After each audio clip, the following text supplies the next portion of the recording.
Hey guys, CBrinley Artistry here, and I'm here to bring you a tutorial on how to do some rainbow lattice coasters.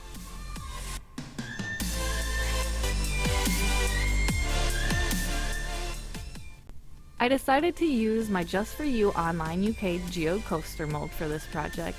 and dusted it with some Stardust Mica's gold pearl powder on the inside rim to give it a nice finished look at the end. To start off, I decided to start with the clear coat of resin. While that resin was curing, I went and I made some holographic strips by gluing holographic wrapping paper together and then cutting it at a diagonal, making sure to switch up the lengths and the widths so that it provides some nice depth between the layers in these coasters.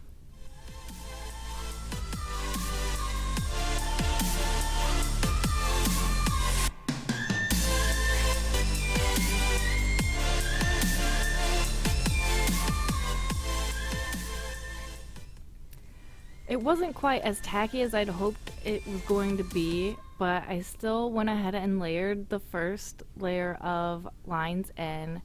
and I just made sure that they were all sort of lined up parallel to each other, but all going in the same direction. For the second layer, I just went ahead and laid them down ahead of time and then poured the resin on top of it, hoping it would seal it in and keep the paper down. Some of them started to float away though, so I had to come back in and kind of get them back into place.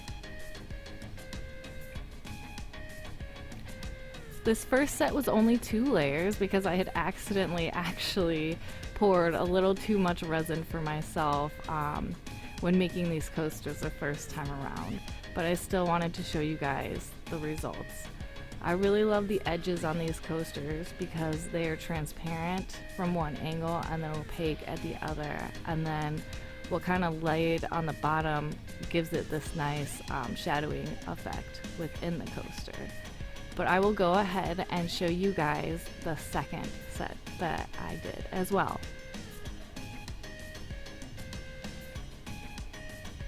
For this one, I started off by laying down the strips ahead of time, thinking that they would just stick to the silicone, but they ended up moving around a little bit, so I just had to keep an eye on them and make sure that I came back in and adjusted them to make sure they were straight.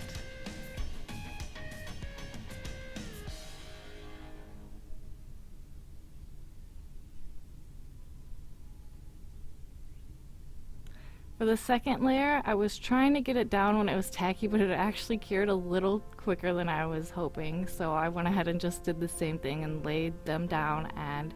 poured the resin right on top of it. The third layer though, that's when I really got that great depth, and it was just tacky enough that I could just lay it down and it would hold it like a nice kind of double-sided tape almost, so that way I wasn't getting any air bubbles trapped, and it would stay in place when I poured the resin over top.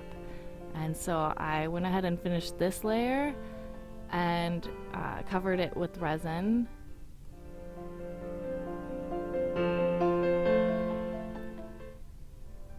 And did the same thing with my fourth layer, and then I kind of layered on the resin until it gave me this nice dome shape in the mold. Thank you guys so much for tuning in, and I hope you guys enjoyed this, and I hope it has provided you guys with some inspiration.